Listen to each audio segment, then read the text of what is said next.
প্রিয় দর্শক, আপনাদের সবাইকে স্বাগত জানাচ্ছি এনটিভির প্রতিদিনের আয়োজন স্বাস্থ্য প্রতিদিন অনুষ্ঠানে। আপনাদের সঙ্গে আছি আমি ডাক্তার সানজিদা হোসাইন। দর্শক, যে বিষয়টি নিয়ে আজ আমরা আলোচনা করব সেটি হচ্ছে হার্ট অ্যাটাক। এই বিষয়টি নিয়ে আলোচনার জন্য আমাদের স্টুডিওতে উপস্থিত আছেন একজন বিশেষজ্ঞ চিকিৎসক। চলুন পরিচিত হওয়া যাক আজকের অতিথির সাথে। ডাক্তার মোহাম্মদ শাহাবুদ্দিন খান 1958 সালের 4 এপ্রিল চাঁদপুর জেলায় জন্মগ্রহণ করেন। তিনি 1982 সালে ঢাকা মেডিকেল কলেজ থেকে এমবিবিএস ডিগ্রি অর্জন করেন। এরপর তিনি চিকিৎসা বিজ্ঞানে উচ্চতর এমডি, পিএইচডি, এমআরসিপি ডিগ্রি লাভ করেন। বর্তমানে তিনি আল হেলাল স্পেশালাইজড হাসপাতালের মেডিসিন ও হৃদরোগ বিভাগের বিভাগীয় প্রধান হিসেবে কর্মরত আছেন। আপনাকে স্বাগত জানাচ্ছি স্যার। যেটি আসলে আমাদের অনেকের কাছেই পরিচিত একটি টার্ম, যে হার্ট অ্যাটাক, সেটি নিয়েই আজকে আলোচনা করব। একটু জানতে চাচ্ছি যে আসলে হার্ট অ্যাটাক বলতে কি বোঝায়? আসলে হার্ট জিনিসটা কি? হার্ট একটা পাম্প যেটা আমাদের বুকের খাঁচার মধ্যে থাকে। এর কাজ একজন বয়স্ক লোককে মিনিটে প্রায় 5 লিটার রক্ত সরবরাহ করা। আমরা যে শ্বাস নিই, এই শ্বাসের সঙ্গে যে অক্সিজেনটা আমাদের লাংসে যায়, ট্রান্সফিউশনের মাধ্যমে এটা আমাদের রক্তে মিশে এবং এই বিশুদ্ধ রক্তটা 5 লিটার রক্ত হার্টে ফিরে আসে এবং হার্টের বাম দিকের প্রকোষ্ঠগুলি এই রক্তটাকে সারা শরীরে ছড়িয়ে দেয়। এখন এই বিশুদ্ধ রক্তটার মাধ্যমেই কিন্তু আমরা বেঁচে আছি বা আমাদের শরীরের প্রত্যেকটা অঙ্গ প্রত্যঙ্গ চলছে। এখন এই হৃদযন্ত্র বা হার্ট তার নিজের রক্ত কোথা থেকে পাচ্ছে? তার জন্য 2টা রক্তনালী রয়েছে, যেটাকে আমরা বলি করোনারি আর্টারিজ, লেফট এবং রাইট। এখন কোনো কারণে যদি এই রক্তনালীতে প্রবাহটা বন্ধ হয়ে যায়, তখন হার্ট নিজে অসুস্থ হয়ে পড়ে। এটাকে আমরা বলি হার্ট অ্যাটাক। হার্টের নিজস্ব যে রক্ত সরবরাহটা সেটি বন্ধ হয়ে যায়। সচরাচর এটা যেটা হয় যে রক্তটা জমাট বেঁধে হয়ে যায়। এই রক্ত জমাট কেন বাঁধছে? এই রক্ত জমাট বাঁধার প্রক্রিয়াটা অত্যন্ত জটিল একটা ব্যাপার। এই রক্ত জমাট বাঁধতে গেলে কতগুলো রিস্ক ফ্যাক্টর লাগে। আচ্ছা, যেমন একটা ঘরে আগুন লাগতে গেলে হয় কেউ কেরোসিনে আগুন ধরে যায়, বা কেউ অসাবধানতাবশত ম্যাচের কাঠি ফেলে দেন, বা কেউ গ্যাসের চুলা জ্বালিয়ে দেন, বা ইলেকট্রিক শর্ট সার্কিট, অথবা অনেক সময় আমরা যেটা বলি উপরের থেকে থান্ডার, যেটা বা বাজ পড়া। এমনি এমনি তো আর একটা ঘরে আগুন লাগতে পারে না। ঠিক তেমনি একটা হার্ট অ্যাটাক হতে হলে কতগুলি ফ্যাক্টর লাগে, যার কারণে এই হার্ট অ্যাটাকটা হয়। এই হার্ট অ্যাটাকের কারণগুলির মধ্যে 2 ধরনের। একটা হলো যেটা অপরিবর্তনীয়, অর্থাৎ আমাদের এটা পরিবর্তন করার কোনো ক্ষমতা নাই, যেমন বয়স। এক সময় আমরা বলতাম 50-এর পরে, কিন্তু আমাদের সাউথ ইস্ট এশিয়ানদের মধ্যে বর্তমান যে প্রবণতা, 30 ঊর্ধ্ব ছেলে মেয়েদেরই হার্ট অ্যাটাকের একটা সম্ভাবনা চলে আসে। এটা কেন আমি একটু জানতে চাইবো। তার মানে এটার মাল্টিফ্যাক্টরিয়াল অর্থাৎ আমরা যে জীবনযাপন প্রণালী আজ থেকে 50 বছর কেন 30 বছর আগে যে জীবনযাত্রা প্রণালী ছিল, এখন কিন্তু সেটা পরিবর্তন হয়ে গেছে। বেসিক্যালি এই ইসকেমিক হার্ট ডিজিজ বা হার্ট অ্যাটাকটা ছিল পশ্চিমা জগতের একটা রোগ। আমরা যখন খুব ইয়াং ঢাকা মেডিকেল কলেজে, যে আমি 75 সাল থেকে বলতে পারি, আমরা 55, 60, 70 আগে তো কোনোদিন হার্ট অ্যাটাক দেখতাম না। অথচ হার্ট অ্যাটাক মানেই বয়স্ক পেশেন্ট। গত বছর আমার আল হেলাল হসপিটালে আমাকে 73টা ছেলে মেয়ের হার্টের অপারেশন করতে হয়েছে যাদের বয়স 35-এর কম। And this is very alarming. এটার হলো যে আমাদের আর্থিক সঙ্গতি খুব দ্রুত বেড়ে যাচ্ছে, র্যাপিড আরবানাইজেশন, প্রচুর লোক গ্রাম ছেড়ে শহরমুখী হয়ে যাচ্ছে, ক্রাউডেড পপুলেশন, এবং ফাস্ট ফুডের প্রতি একটা আকর্ষণ, সিডেন্টারি লাইফস্টাইল, রিক্সা ছাড়া কেউ চলতে চায় না। আগে গ্রামের বাজারে যেতে হলে তাকে 3 কিলোমিটার হেঁটে যেতে হতো, এখন তো কেউ হাঁটতেই চায় না। অবেসিটি, বেশিরভাগ লোকজনেরই পেট বড় হয়ে যাচ্ছে, সিগারেট স্মোকিং, আর সবচেয়ে বড় যেটা হলো যে সারাদিন পরে ঘরে ফিরেই টিভির সামনে বসে বসে খাওয়া, অথবা computer lab. So all this thing contributes. এছাড়াও আমাদের মতো উদীয়মান তৃতীয় বিশ্বের দেশে ইনফেক্টিং এজেন্টগুলিও একটা ফ্যাক্টর, যেমন Helicobacter pylori, chlamydia, cytomegalo virus, এদেরও একটা প্রাদুর্ভাব থাকতে পারে। সেই সঙ্গে যেটা হলো যে আর্থিক উন্নতির সাথে সাথে ফুড হ্যাবিট টোটালি চেঞ্জ হয়ে যাচ্ছে। মাছে ভাতে বাঙালি এখন হয়ে যাচ্ছে ফাস্ট ফুড ইটার, মুরগি ছাড়া খাওয়া চলে না। আর খুব বেশি প্রফেশনাল হচ্ছে তো সবাই, এবং কম্পিটিশন, হ্যাঁ কম্পিটিশনের যুগে খাওয়ার পিছনে খুব বেশি সময় নষ্ট না করে ফাস্ট ফুডের দিকে ঝুঁকে যাওয়া তখন থেকেই আসছে। এই পজিশনটাকে ধরে রাখার জন্য ঢাকা শহরে যে স্ট্রেস আমাদেরকে নিতে হচ্ছে, এটাও একটা কন্ট্রিবিউটিং ফ্যাক্টর। এছাড়া যেটা আমরা চেঞ্জ করতে পারি, যেমন উচ্চ রক্তচাপ। একজন যে কোনো ভালো ডাক্তারকে দেখিয়ে খুব সহজেই কিন্তু ওষুধ নিয়মিত খেলেই এটা ঠিক থাকে। ডায়াবেটিস, দিন দিন আমাদের ডায়াবেটিসের হার বেড়ে যাচ্ছে। যে ডায়াবেটিস এক সময় ছিল মাত্র 2% লোকের, এখন অ্যাডাল্ট পপুলেশনের মধ্যে 25%-এর উপরে এপিডেমিক ফর্মে। ডিসলিপিডেমিয়া, খাওয়ার পরিবর্তনের সাথে সাথে রক্তে চর্বির পরিমাণ বেড়ে যাচ্ছে। আর্থিক সঙ্গতির সঙ্গে সঙ্গে সিগারেট, টোবাকো খাওয়া বেড়ে যাচ্ছে। এবং এগুলির সঙ্গে সঙ্গে যে জীবনযাত্রা, আমরা প্রাকৃতিক যে নিয়ম তার থেকে সরে যাওয়া, এই সবগুলি মিলেই কিন্তু হার্ট অ্যাটাক এবং স্ট্রোকটা হচ্ছে।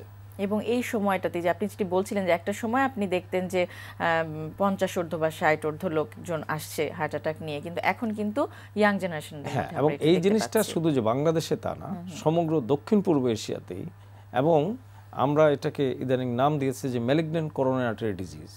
একটা 35-40 বছরের ছেলে দিনে হয়তো 10টা সিগারেট খায়, হালকা পাতলা, পেটটা একটু বড়, দোকানদারি করে, কোলেস্টেরল 220, টিজি হয়তো দেখা গেল যে 250, এলডিএল কোলেস্টেরল 130, এইচডিএলটা কম কারণ সে হাঁটাচলা করে না, এবং 35 বছর বয়সে একদিন আসলো প্রচণ্ড বুকে ব্যথা, বমি নিয়ে, and he has to be admitted. এবং পরবর্তীকালে আমরা যখন পরীক্ষা নিরীক্ষা করি, it's proven to be heart attack. তো আমাদের এই হার্ট অ্যাটাকের জন্যে আমি যে কথাগুলি বললাম, উচ্চ রক্তচাপ, ডায়াবেটিস, রক্তে কোলেস্টেরলের প্রাধান্য, সিগারেট বা তামাক ব্যবহার, সেডেন্টারি লাইফস্টাইলের উপর ডিপেন্ড করছে, এবং সেন্ট্রাল ওবেসিটি। আপনি দেখবেন যে হালকা পাতলা কিন্তু মনে হয় যেন পেটের মধ্যে একটা আপেল বসানো আছে, যেটাকে আমরা বলি অ্যাপোলয়েড obesity. So these are very major risk factor. এছাড়াও কতগুলি ফ্যাক্টর থাকে, যেমন অতিরিক্ত প্রোটিন ফুড খাওয়ার কারণে হাইপার ইউরিসেমিয়া, ইউরিক অ্যাসিডটা বেড়ে যাচ্ছে, হাইপার হোমোসিস্টিনেমিয়া, আয়রন কন্টেন্ট খুব বেশি থাকা, লাইপোপ্রোটিন বেশি থাকা। মানে আসলে যা দেখছি যে মানে জীবন প্রণালী বা জীবনযাত্রার যে প্রক্রিয়াটা, এই বিষয়টা কিন্তু অনেকটা নির্ভর করে একজন মানুষের এই ঝুঁকির থেকে বাঁচার। এই জিনিসটা প্রত্যেকের, আমাদের প্রত্যেকের, যখনই আমার কাছে একজন রোগী হার্ট অ্যাটাক বা স্ট্রোক নিয়ে আসে, সত্যি কথা হলো আজকে দীর্ঘ বছর কাজ করার পরে আমি অত্যন্ত লজ্জা পাই, কারণ এটা আমাদের ফেলিওর। এটা আমাদের ডাক্তার সমাজের ফেলিওর, এটা আমাদের রাষ্ট্রীয় ব্যবস্থায় ফেলিওর, এটা আমাদের সামাজিক যে ব্যবস্থা তার মধ্যে ফেলিওর। আমরা কেন তাকে এই ইনফরমেশনগুলো দিতে পারছি না? আমি একটু জানতে চাচ্ছি যে যেহেতু হার্ট অ্যাটাকের একটা বিষয় রয়েছে, কিন্তু সেটির সিমটম বা উপসর্গগুলো কিন্তু অনেক সময় আমরা বুঝতে পারি না, এবং যেহেতু ইয়াং জেনারেশনও এটিতে এই ঝুঁকিতে আছে, তো তারা কিন্তু হুট করে এই হার্ট অ্যাটাকের বিষয়টা মাথায় আনতে পারে না। বেশিরভাগ ক্ষেত্রে প্রতিদিনই আমরা যে জিনিসটা ফেস করি, বাসায় একটু হালকা বুকে ব্যথা হচ্ছে বা বুকটা জ্বলছে, সঙ্গে সঙ্গে ফার্মেসির থেকে অ্যান্টাসিড সিরাপ বা কিছু ওমিপ্রাজল এনে খেয়ে নিল, তারপরে হয়তো আরেকজনকে কল করলো। আমেরিকান কলেজ অফ কার্ডিওলজির যেটা আমাদের যে প্রোটোকল, সেই প্রোটোকল অনুযায়ী বলা হয় door to needle time 60 minutes. অর্থাৎ একজন বয়স্ক নারী বা পুরুষের তার হঠাৎ করে বুকে ব্যথা হলো, সেই ব্যথাটা এমন ব্যথা, আমরা এটাকে বলি লেবিন সাইন, যে মনে হচ্ছে যেন বুকটা কেউ ভেঙে ফেলছে, প্রচণ্ড চাপ দিচ্ছে। এই ব্যথাটা গলার দিকে আসতে পারে, বাম হাতে আসতে পারে, কখনো কখনো ডান হাতে আসতে পারে, কখনো পেটের উপরের অংশে আসতে পারে, সাথে একটু বমির ভাব হতে পারে বা বমি হতে পারে, ঘাম হয়। সবচেয়ে বড় কথা হলো ফিয়ার অফ ইম্পেন্ডিং ডেথ। সে কিন্তু বুঝতে পারতেছে আমি এখনই মারা যাচ্ছি, এবং এই ভয়েই কিন্তু বেশি হয়ে যাচ্ছে। তো যেটা করা উচিত যে একজন মধ্যবয়স্ক নারী বা পুরুষ যে আগে ধরেন 2 কিলোমিটার আরামসে হাঁটতে পারতো বা সিঁড়ি দিয়ে সে 5 তলায় তার বাড়িতে উঠতে পারতো, এখন তাকে আধা কিলোমিটার যাওয়ার পরে বুকটা একটু ভারী হয়ে আসে, তাকে কয়েক মিনিট একটু রেস্ট নিতে হচ্ছে। তারপরে আবার চলতে পারছে, অথবা 5 তলার জায়গায় দোতলা উঠার পর একটু শ্বাস হচ্ছে, 3 তলায় গিয়ে একটু রেস্ট নিয়ে আবার 5 তলায় উঠলো, বুঝতে হবে যে তার ইসকেমিক হার্ট ডিজিজ বা করোনারি আর্টারি ডিজিজ শুরু হয়েছে। আর যেটা অ্যাকুইট করোনারি সিনড্রোম, হঠাৎ করে যদি প্রচণ্ড একটা ব্যথা বুকে আসে, আপনি নারী পুরুষ যেই হন 35-এর উপরে বয়স, আপনার যদি ডায়াবেটিস বা ব্লাড প্রেশার থাকে, পরিবারে যদি কারো হার্ট অ্যাটাক বা প্যারালাইসিস আগে হয়ে থাকে, পরিবারের কোনো সদস্যের বাইপাস বা অ্যাঞ্জিওপ্লাস্টি যদি হয়ে থাকে, যতক্ষণ প্রমাণ না হবে যে এটা হার্ট অ্যাটাক না, ধরে নিতে হবে যে এটা হার্ট অ্যাটাক, এবং অবশ্যই সেটি তাৎক্ষণিক চিকিৎসা শুরু করে দিতে। সবচেয়ে মজার ব্যাপার হলো বাংলাদেশে এখন প্রতিটা গ্রামেই ব্লাড প্রেশার মাপার কেউ না কেউ আছে। কাজে আপনার ব্লাড প্রেশার ডায়াগনোসিস হবে না এটা তো হতে পারে না। এখন গ্রামে গ্রামে মানুষের কাছে ব্লাড সুগার মাপার একটা যন্ত্র আছে, থানা লেভেলগুলিতে স্বাস্থ্য কমপ্লেক্স আছে। আমরা আশা করব যে এই বিষয়গুলো এবং আপনি যে উপসর্গগুলো বললেন সেগুলো দেখে তাৎক্ষণিক চিকিৎসাটা নেবে এবং ঝুঁকি থেকে নিজেদের মুক্ত রাখবে। আপনাকে অনেক অনেক ধন্যবাদ। আপনাকে এবং এনটিভিকে ধন্যবাদ। প্রিয় দর্শক, আমরা শুনছিলাম হার্ট অ্যাটাক, এই বিষয়টি নিয়ে বেশ কিছু গুরুত্বপূর্ণ তথ্য, কিছু গুরুত্বপূর্ণ পরামর্শ আমরা জানলাম আমাদের আজকের অতিথির কাছ থেকে। আজকে আমরা সাসপেনশন ট্রেনিংয়ের লাস্টের এইটা দেখাবো, এক্সারসাইজটা দেখাবো। এটাকে আমরা ফোকাস করবো হচ্ছে অ্যাপসটাকে, লোয়ার অ্যাপস এবং আপার অ্যাপস। এটাকে আমরা বলি হচ্ছে সাসপেনশন ক্রাঞ্চেস। যেহেতু সাসপেনশন অবস্থায় জন্য নর্মাল যে ক্রাঞ্চ আমরা যেভাবে করি সেভাবে করবো না, একটু অপোজিট দিক দিয়ে করবো এবং মেন ফোকাসটা করবো আমরা হচ্ছে পায়ের যে মুভমেন্টটা। আমরা নর্মাল ক্রাঞ্চেস আমরা যেটা করি আমরা আপার পোর্শনের মুভমেন্টটা করি, আর সাসপেনশন ট্রেনিংয়ে আমরা ম্যাক্সিমাম মুভমেন্টটা করবো হচ্ছে লেগসের মাধ্যমে। এতে যে জিনিসটা হবে আপনার লোয়ার অ্যাপস এবং আপার অ্যাপস দুটো একই সাথে আমরা ফোকাস করতে পারবো। এখন দেখুন যে আমরা কীভাবে জিনিসটা করছি। আর আজকে এক্সারসাইজটা দেখাবে হচ্ছে আমাদের কাউসার ভাই, উনি দেখাবে যে কীভাবে এক্সারসাইজটা করতে হচ্ছে। ওকে, সেম পজিশনে আমরা এই করবো যে যখন জিনিসটা থাকছে, ওকে, ক্রিস ক্রস অবস্থায় পাটাকে আমরা এই করবো, করে আমরা জাস্ট খালি ঘুরে যাব। ওকে, গো, ইয়েস, ওকে ওকে ওকে ওকে পুশ আপ পজিশনে আমরা চলে যাবো, এটা পিছন দিকে যাব। ওকে ওকে, নিটা স্ট্রেট থাকবে প্রথম দিকে, নি স্ট্রেট। ওকে ওকে, আসুন করো। ওকে, স্ট্রেট যাবে, ঢুকবে। তার মানে আপনি ট্রাই করবেন যে দুইটা থাই আপনার অ্যাপসটাকে ক্রস করে পর্যন্ত চলে আসবে, চেস্ট পর্যন্ত চলে আসবে।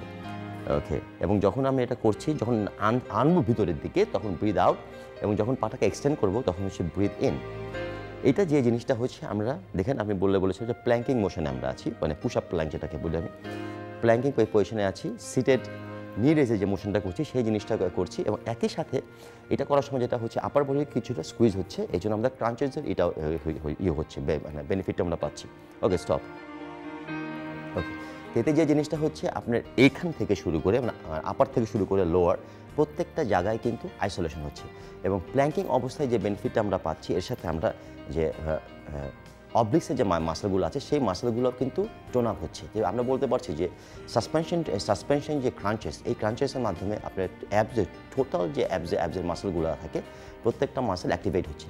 এবং সাসপেনশন ট্রেনিংয়ের সুবিধা হচ্ছে এটার সাথে আপনার এক্সট্রা কোনো কার্ডিওভাস্কুলার এক্সারসাইজ করার খুব একটা নেই, মানে জরুরি না, আনলেস আপনি যদি খুব বেশি অবেজ হন। তাহলে নর্মালি যদি আপনার বডি ওয়েট থাকে, আপনি সিক্স প্যাকে যদি ভিজিবিলিটি করতে চান, তাহলে টিআরএক্স ফিটনেস প্রোগ্রামটা যদি আপনি 30 সেকেন্ড রেস্ট করে যদি আপনি করেন, তাহলে দেখবেন যে প্রতিদিন যদি আপনি প্রায় 15 মিনিট যদি টাইমটা দেন এটাতে, তাহলে দেখবেন সিক্স প্যাক্সের ভিজিবিলিটিটা খুব মানে ইজিলি আপনার হয়ে আসবে, চলে আসবে। প্রিয় দর্শক, হঠাৎ করেই রক্তে গ্লুকোজের মাত্রা কমে গেলে কি করবেন একজন বিশেষজ্ঞ চিকিৎসকের কাছে যাবার আগে? চলুন শুনে নেই একজন চিকিৎসকের পরামর্শ। রক্তের গ্লুকোজের মাত্রা কমে যাওয়া, যেটাকে আমরা ডাক্তারি ভাষায় বলে থাকি হাইপোগ্লাইসেমিয়া। সাধারণত আমাদের দেশে অনেক রোগী আছে যারা ডায়াবেটিসে আক্রান্ত। এই সকল রোগীর ক্ষেত্রে তারা দেখা যাচ্ছে যে হয় চিকিৎসার জন্য ইনসুলিন গ্রহণ করছেন বা কোনো ট্যাবলেট গ্রহণ করছেন। এই সকল রোগীর ক্ষেত্রে হঠাৎ করে দেখা যায় তাদের রক্তের গ্লুকোজের মাত্রা বা শর্করার পরিমাণ হঠাৎ করে নেমে যায়। এই রোগের লক্ষণগুলো হচ্ছে, দেখা যাবে যে রোগী তার হঠাৎ করে বলবে যে তার মাথা ঝিমঝিম করছে, কথায় জড়তা চলে আসবে, শরীর থেকে ঘাম বের হবে, শরীর ঠান্ডা হয়ে যাবে, এমনকি রোগী অজ্ঞানও হয়ে যেতে পারে। হাইপারগ্লাইসেমিয়া যেটাকে বলা হয় ডাক্তারের ভাষায়, যেটা বাংলাতে বলা হয় রক্তের গ্লুকোজের পরিমাণ বেশি, এবং রক্তের গ্লুকোজের পরিমাণ কম, যেটাকে আমরা বলে থাকি হাইপোগ্লাইসেমিয়া। গ্লাইসেমিয়া থেকে হাইপোগ্লাইসেমিয়া অনেক খারাপ, কারণ এই রোগীর ক্ষেত্রে অনেক সময় দেখা যায় তাদেরকে রিভার্স করা খুব কঠিন হয়ে যায়। ডায়াবেটিসের রোগীর হাইপোগ্লাইসেমিয়ার কারণ ছাড়াও এমনও হতে পারে যেই রোগী অনেকক্ষণ যাবৎ তারা উপোস আছে বা অনেকক্ষণ যাবৎ তারা কোনো খাবার গ্রহণ করেনি, তাদের ক্ষেত্রেও দেখা যেতে পারে যে হাইপোগ্লাইসেমিয়া হতে পারে। আমাদের অবশ্যই খেয়াল রাখতে হবে, এই লক্ষণগুলো যদি কোনো রোগীর ক্ষেত্রে দেখা যায় তাহলে আমরা নির্দ্বিধায় তাদেরকে চিনি মিশ্রিত শরবত বা গ্লুকোজ খাইয়ে দেব। খাইয়ে দেওয়ার পরে আমাদেরকে অবশ্যই ডাক্তারের পরামর্শ নিতে হবে যে এই রক্তের গ্লুকোজের পরিমাণ তার কি কমে গিয়েছিল কিনা, না অন্য কোনো কারণে তার এই লক্ষণগুলো দেখা দিয়েছে। তা আমাদের সবচেয়ে ইম্পর্টেন্ট জিনিস যেটা মাথায় রাখতে হবে, হাইপোগ্লাইসেমিয়া হওয়া মাত্রই আমাদেরকে শরবত খাওয়াতে হবে এবং গ্লুকোজ খাওয়াতে হবে। দর্শক, স্বাস্থ্য প্রতিদিনের আজকের হেলথ টিপস। গ্যাস্ট্রিক আলসারের রোগীদের লিকার চা পান না করে অল্প দুধ দিয়ে চা পান করাই ভালো, কারণ লিকার চায়ের মধ্যে উপস্থিত ট্যানিন পেটে গিয়ে পাকস্থলী থেকে অ্যাসিড নিঃসরণ বাড়ায়, ফলে অ্যাসিডিটির উপসর্গ বেড়ে যায়। প্রিয় দর্শক, স্বাস্থ্য প্রতিদিন সম্পর্কে যদি আপনাদের কিছু জানার থাকে কিংবা কোনো পরামর্শ যদি আমাদের দেবার থাকে জানাতে পারেন এই ঠিকানায়। প্রযোজক স্বাস্থ্য প্রতিদিন, এনটিভি, বিএসসি ভবন, 7 তলা, 102 কাজী নজরুল ইসলাম এভিনিউ, কারণ বাজার, ঢাকা 1215। ফ্যাক্স 91433386 থেকে 7 পর্যন্ত, অথবা ইমেল করুন স্বাস্থ্যপ্রতিদিন@ntvpd.com এই ঠিকানায়। প্রিয় দর্শক, স্বাস্থ্য প্রতিদিনের আগামী পর্বে আপনাদের জন্য যা থাকছে। নেত্রনালী হলো আমাদের চোখে যে ড্রেনেজ সিস্টেম, আল্লাহ পাক এমনভাবে সৃষ্টি করেছেন যে আমাদের চোখের উপরে একটা লেক্রিমাল গ্ল্যান্ড আছে। ওই গ্ল্যান্ড থেকে সবসময় একটা পানি বের হয়ে আসে, যে পানিটা আমাদের চোখ থেকে ভিজা রায়। যদি ওই পানি উৎপন্ন না হয় তাহলে ওইটাকে আমরা বলি ড্রাই আই। ড্রাই আইয়ের সমস্যাটা এরকম, যারা ট্রু ড্রাই আই, যে আপনার চোখে যদি শুকনো মরিচের গোড়া ছিটিয়ে দেওয়া হয়, যে যন্ত্রণা একটা ড্রাই আই পেশেন্ট সেই যন্ত্রণা বুক করে, এতখানি কষ্টের সেই কষ্টটা দূর করার জন্য সৃষ্টিকর্তা আমাদেরকে এই লেক্রিমাল গ্ল্যান্ড দিয়েছে। ওইখান থেকে পানি তৈরি হয়, সেই পানিটা আস্তে আস্তে এসে আমাদের এই নাকের পাশে, যেটা লেকাস লেক্রিমালিস বলে, এইখানে এসে জমা হয়। ওইখান থেকে একটা প্যাসেজের মাধ্যমে ওইটা প্রথমে নাকের পাশে একটা নেত্রথলিতে আসে, সেইখান থেকে ডাক্তার মধ্যে নাকের সাথে শ্বাস প্রশ্বাসের সাথে বের হয়ে আসে।